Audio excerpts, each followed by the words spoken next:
Wrestling fans, I'm Dan Marty. Nasty Boy Brian Knobs. A brand new Wrestling Insiders special edition is up next. Stand by. The Royal Rumble is the second biggest event of 2021, and it's going to be even bigger. During our Wrestling Insider pay-per-view watch-along is the former Raw main eventer himself. John Cena Sr. will be in studio live during the big event. We'll watch the Royal Rumble, take some questions, sign some autographs, and make this year's Royal Rumble as interactive as it can be without you being there in person. Get ready for John Cena Sr. live during the Royal Rumble, January 31st. Boston wrestling sports and the MWF explodes into a new year of unknown with professional wrestling content galore, and we need you to join our family. Every Tuesday night at 10 p.m. after we review the previous night's Monday Night Raw, it's Wrestling Insiders at your house with the unpredictable WWE Hall of Famer, Mr. USA, Tony Atlas. Wednesday nights after WWE, NXT, and AEW at 10 p.m., you never know who's going to show up on Wrestling Insiders Special Edition.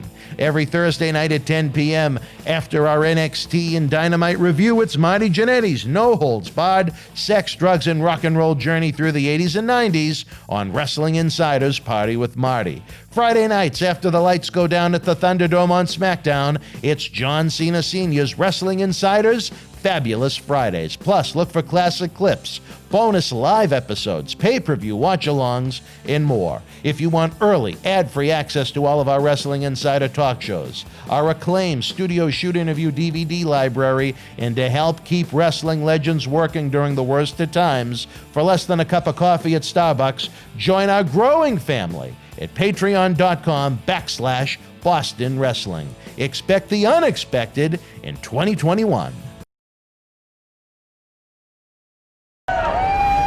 This is Mick Foley. This is Harley Race. This is Shelton Benjamin. This is Mr. Wonderful Paul Orndorff. This is the Monster Abyss. And this is Daniel Bryan. This is JBL, and you're watching the MWF. Be there live.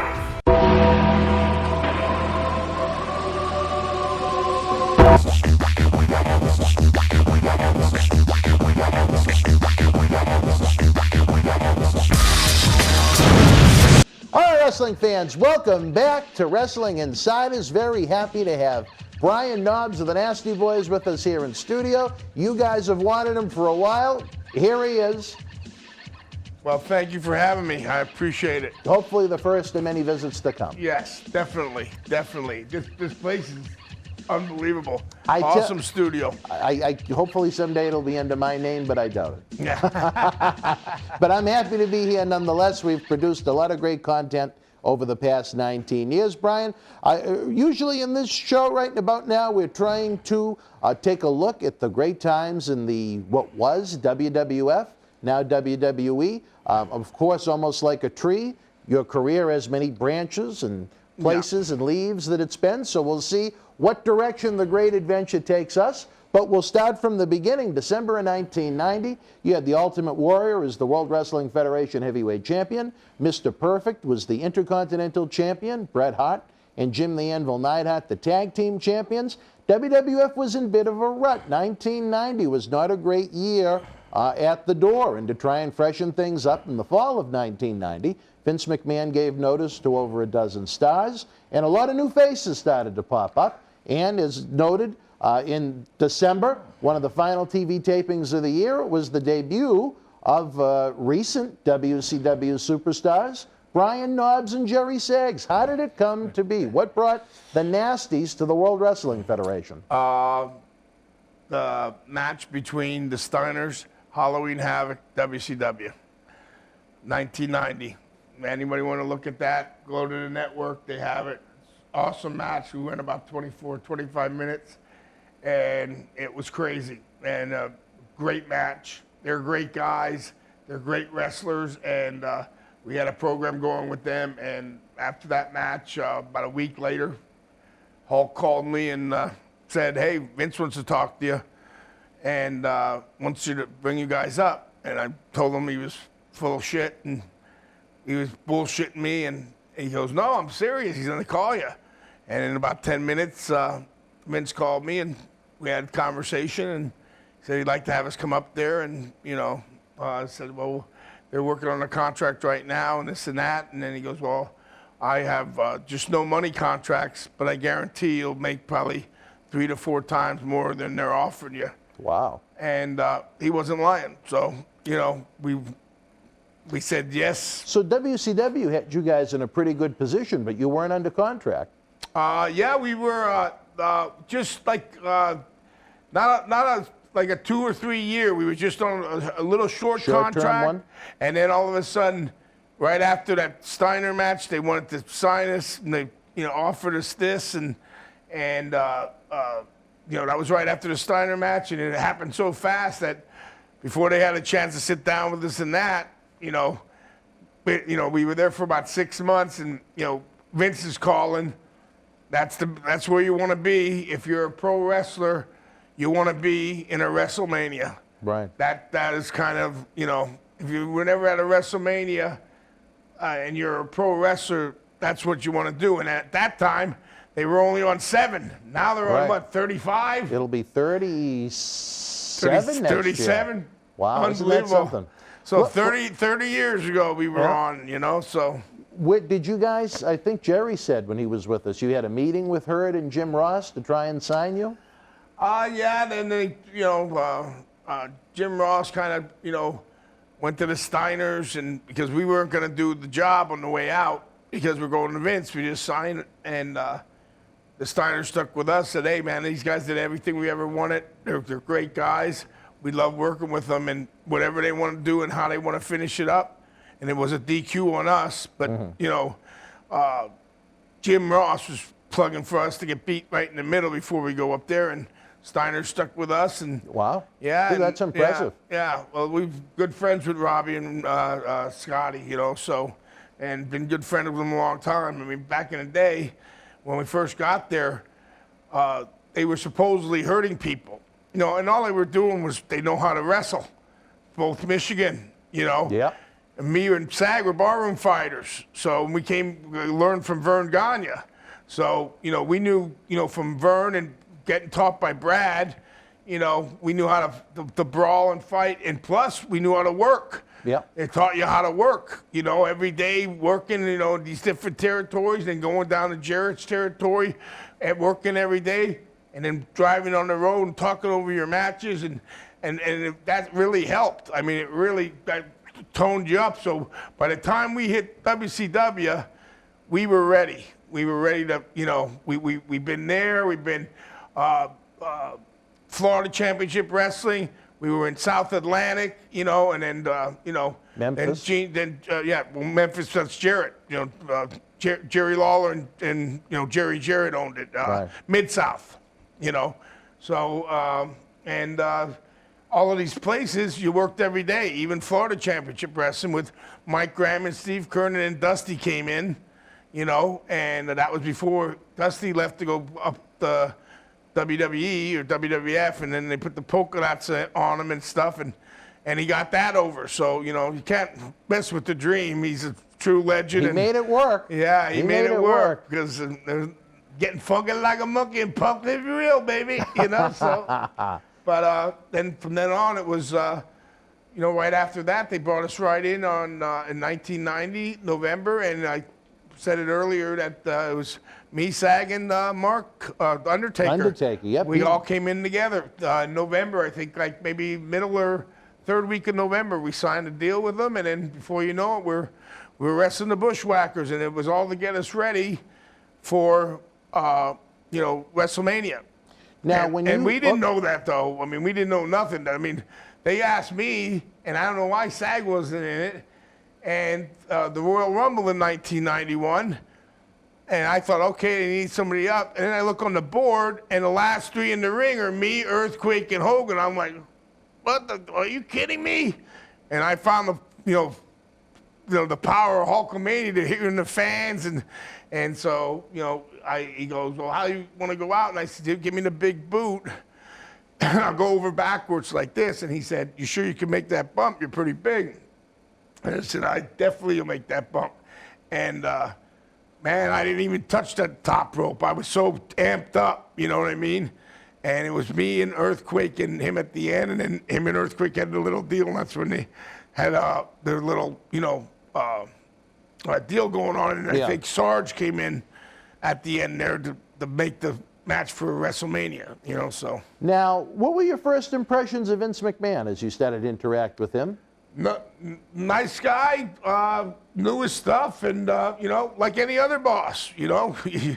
He's the boss, so you're listening to what he says, and, you know, we had our own thing, so we would, you know, chime in, and, you know, sometimes they put some of the stuff in, sometimes they didn't, and Pat was there at the time, Patterson, helping him out, so, you know, that was, you know, it took us a while, like 5 years, to get our character down, because when we went, when you watch our matches first in AWA, we were wearing spandex yellow and boots and the wrestle thing, and all of a sudden, when we went down to Mid-South, Jerry the King Lawler said, "You guys call yourself the Nasty Boys, but you don't look like it. You should be more like a street."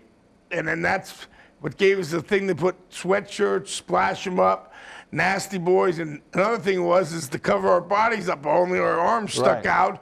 So this way, you know, you didn't see us being, you know, the fat guys we were. It covered that up. So, you know, we were the first ones that started covering up the bodies, you know, which was good. And the only thing we didn't like is Jerry Lawler's a great artist, so he would paint our faces for TV. When he did it, You wore face paint? yeah. Oh, I didn't know well, that. he did it. You know, and then when we had to do it on the road, it looked like 2 kindergarten kids did it, and we didn't like it. Not only because of that reason, because then it's really copying the Road Warriors. Right. Because we came into camp with these haircuts, so right away people were going Road Warriors. But Yeah, at the right. time, we didn't even know who the Road Warriors were, because all we got was WWF, or at the time it was WWF. You know, I go all the way back to Bruno and Zabisco and Pampiro Firpo and Toru Tanaka and Mr. Fuji when they were wrestling, because they used to do TV in Hamburg, Right. and in Philly, but then the studio burned down in Philly, then they brought it to Allentown, so they would do Hamburg and Allentown, and then all the guys would be in the back, you know, Chief J Strongbow, and, you know, all them guys were still wrestling, so, you know, that was when I was young. I know the contract wasn't for any kind of guaranteed money, but was it for a certain length of time as far as number of years?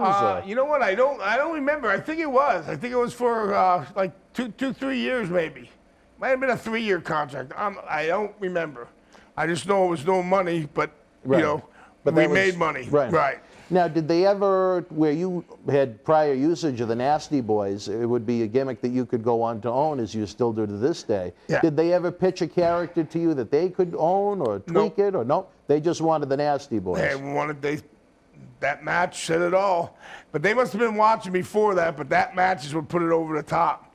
If you watch it, it is good. And then, Oh, yeah. Well, Kevin Sullivan went to me, and I said, well, Kevin, you know, and Kevin goes, well, if I were you, he says, I would take Scotty's finish right in the middle. So he gave me the Frankensteiner and pinned me right in the middle. But then afterwards, we got our heat back. He got, you know, threw Ricky into the steel post, and he hurt his shoulder. So now Scotty's out doing an interview, and he's, you know, going, I'm going to get you. And then all of a sudden behind him comes a popcorn vendor with a beard, and it's SAG going, popcorn, peanuts, while he's talking on the, you know, doing his interview. And all of a sudden, like, Scotty looked at him like, who is this guy? And he went, Nasty Boys if you want. And all of a sudden, here comes SAG with the whole tray of crap he had, hit it over, and, you know, knocked him out. You know what I mean? Knocked him, let him lay, and I came running out. We put the boots to him. Steiners, we're not over yet. And I said it so fast, I don't even know what I said.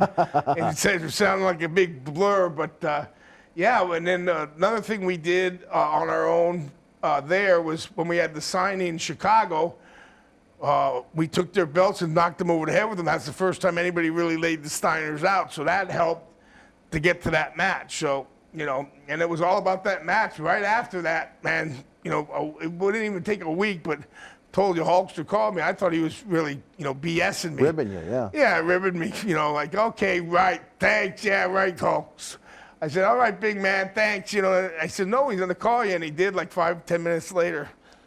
At what point did you learn that you were going to be aligned at the hip with the mouth of the South, Jimmy Hart, to try and give you some credibility? They just put him with us, and the first road trip, we went on a 10-dayer, and he drove with us and everything like that. And then when we landed in Tampa, because he lived in Tampa too, he goes, "I love you guys, but from now on, you guys can get your own car and this and that,"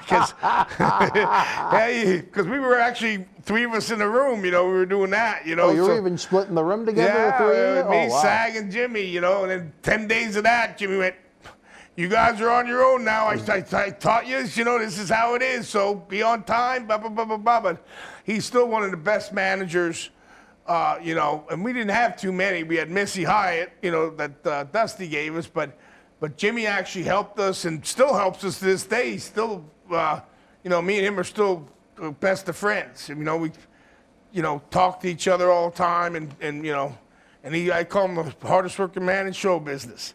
He's almost 80 years old, and he still goes like he's in his 30s. It's unbelievable. Still looks, same. Spends a lot of time on that here. Let me ask you this. Your first TV taping right in Tampa, Florida. Any memories of that day? Did any veterans come to you and give you some good advice, maybe some bad advice, some people that weren't happy to see you come to the company? I would like to, have a story about that, but what do we got? I forget what happened last week. Actually, really, because some of the things I see now. There was a 6-man we had, and Piper and the Bushwhackers against us and Molly. And that was in Tampa. Don't remember that. Oh, don't remember that at all. And it was a good match. I go, how didn't I remember that? I mean, and Pipes was in there, So, there's every once in a while something will catch me off guard, and, well, sometimes you just need to jog the memory. That's all. And that's why these shows are great, because some guys have said they're not only like interviews, but sometimes they're like therapy. Well, one thing was when we did get there. Kurt Hennig was our mentor, and we did so much stuff. We got fired from AWA a couple times, and it wasn't our fault, but Kurt always had something to do with it. He was the king of the ribs because he learned from Mr. Fuji, but he was up there. The Rockers were there, and all these guys that we grew up with, in '86, '87, AWA, and we were in Mid-South together. So when we finally got up there, all them guys were already there and kind of established. Yeah, a lot of friends that would help us and told the other guys that these guys are cool, this and that, and so. So no one was ribbing you or anything when you first got on the scene? Oh, please, yes. Oh, really? There was some ribbing going on. Yeah, well, Kurt, yeah. Yeah, I don't know how many times I lost eyebrows, and your bag locked till you're ready to leave, and your bag's chained to the seat. You can't leave without. You got to go get the guy to get a key or a bolt cutter. All kind of ribs, dude. I mean, yeah, but most of it good-natured. Yeah, everything was good-natured. Yeah, nothing was meant to hurt. Yeah, it was funny. So. But I miss Kurt. He was our mentor. I miss him big time. I'm glad for Joe. And I'm glad for Bo, Rotundo's kid, and Wyatt. Yeah. Because we wrestled. Mike was good friends with us in WCW, and then he was up there at his IRS, and what I mean. So we knew a lot of the guys that were with us, in different places are now up there. So actually it made the transition very easy. Easy transition when you knew so many people. Yeah. Right. Yeah. Right. So we had a good time. Also at that first TV taping, kind of a memorable incident for one of the co-hosts of this show, our good friend on Thursday night at 10 p.m., Mr. Party with Marty Jannetty himself. The enhancement talent, Chuck Austin, took the rocker dropper wrong and broke his neck. Oh, yeah. He wound up suing the company and was awarded over $26 million, costing Marty $500K out of pocket. Any memories of that happening on what was a huge night for you guys preparing for your TV debut? Yeah, but nobody knew how bad he was until after. Okay. Yeah, well, they got him out of there. You didn't know. The emergency was right there. They took him and they shot him right to the hospital. So we didn't know till after how bad he really was. You know what I mean? People knew he was injured, but no one knew Yeah, to what nobody extent. knew how bad it was. Yeah, you know. And I mean, what I found was kind of amusing, and this is a question they always want us to ask. His partner that night was the genius Lanny Poffo, a Florida man himself. What are your thoughts on Lanny? The fans love this. I'm not quite sure why, but Lanny has a special skill. The service, you know what I mean? The fellatio.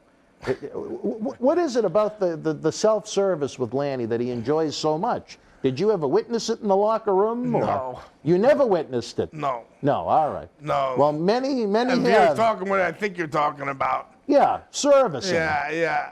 No, He said he never had to quarantine from himself this year. He was never yeah, alone. No, I never. No. I just couldn't imagine trying to get my body in that position, but that's just me, I guess. I don't know, but no, he didn't. You know, Lanny was on with other guys. You know, we had our crew, which was Kurt and Taker and Yoko and Godfather or Papa. You know, we knew Papa back in '89. He was Baron Schmiede in South Atlantic. John Studd was there. Oh, wow. George Scott started it up with Ringley. And, Oh, yeah, okay, that's right. What was his we name had Paul again? Jones. What was What's that? Papa Shango's name there again? Baron Schmiede. Baron Schmiede. I never knew that. Okay, Yeah, that's cool. Yeah, and then he told me all the character's real name, how they got it, and it was pretty amazing when I just talked to him. I still talk to him all the time too. He's a true good egg. brother. Yeah. Oh, He's yeah, a good guy. true brother. He's been here in this studio Yeah, he's funny and good guy, man. Good-hearted guy. too. After they get you over on TV with a few enhancement match wins, you started the house show Loops at first with a couple of good friends of ours, Luke and Butch the Bushwhackers. Memories of your Awesome. house show runs with the men from down Awesome. under. Awesome. And they never complained because we were stiff. I'm just going to tell you, that's what made we got so long so good with the Steiners, but we were young and stiff and never complained, ever. And we used to have some awesome matches with them. You know, we had some, great. I mean, we were the first match with 94,000 people at Wembley Stadium. Nobody knows it because it wasn't on the pay-per-view, but it was them and Hacksaw against me, Sag, and the Mountie. Yep. And when you're the first match, man, nobody did nothing yet, so the people were going Fought for nuts. And everything. 94,000, I was like, you just think about that. You know what I mean? Like, wow, what a amazing memory. What a memory, and what an amazing event to be at and be involved in. And they went from being these ultra-violent sheep herders to the fun-loving bushwhackers. Yeah. Talk about a transition. Yeah, they used to be crazy. Back in the day. Just look at their foreheads. They were, I think, what did Luke say? Over 45 years now. I think they've been He's in his yeah, early 60. 70s, Well, my God, yeah. 60, the early 60s, and all over. Started in New Zealand. And with Steve Ricard and them, and him and Butch and two of the greatest guys, and they lived down in Florida too.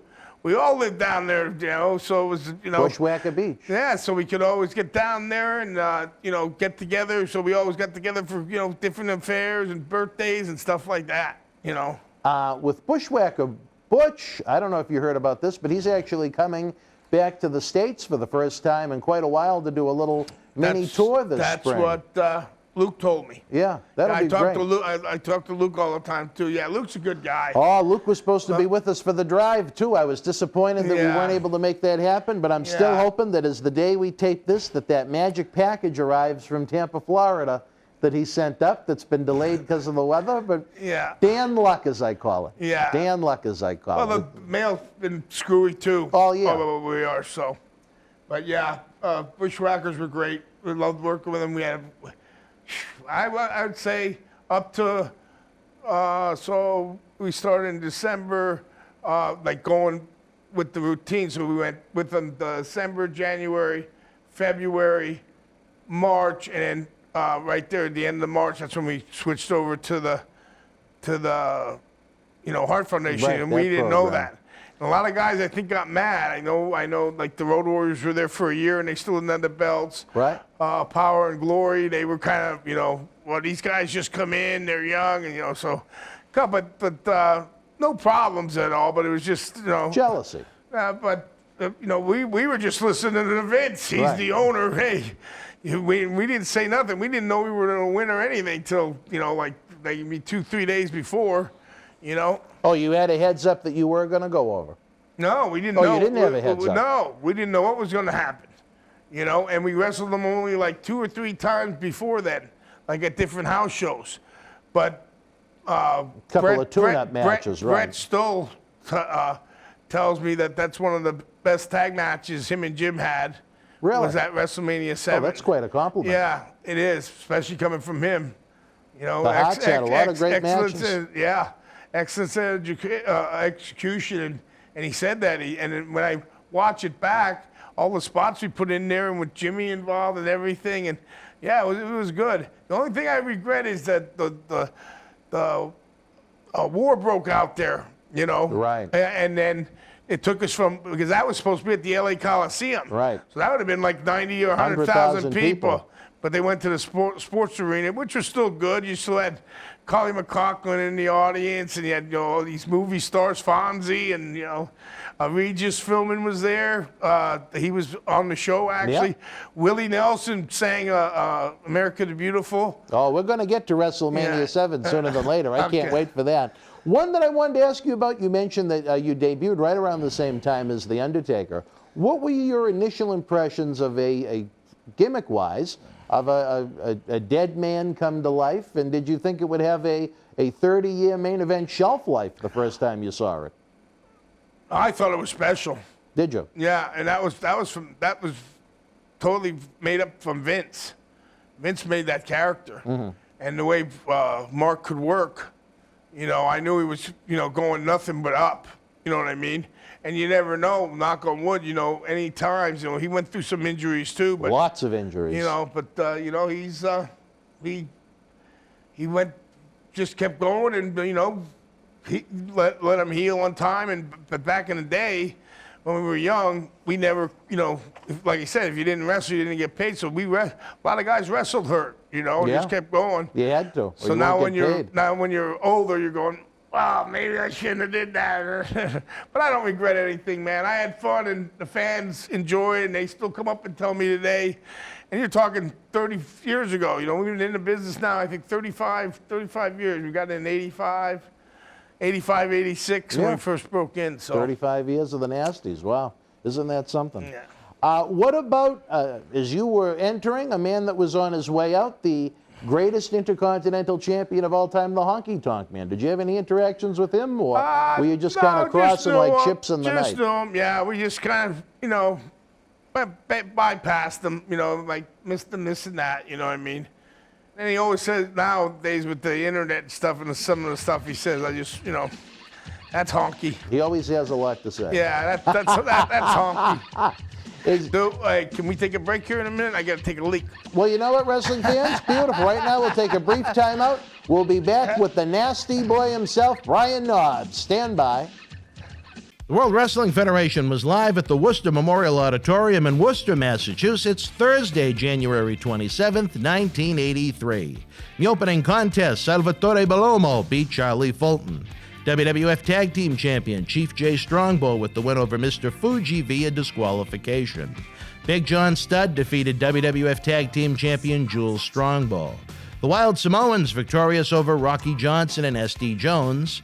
And in the main event, WWF World Heavyweight Champion Bob Backlund retained the title over Buddy Rose with Swede Hansen as the guest referee. If you were in Worcester live, share your memories in the comment section below. Use the links in the description box to keep Wrestling Legends working in our eBay store and on our acclaimed Patreon streaming service so we can bring you more interactive superstar shoot interviews to relive the good old days of professional wrestling. Check it out.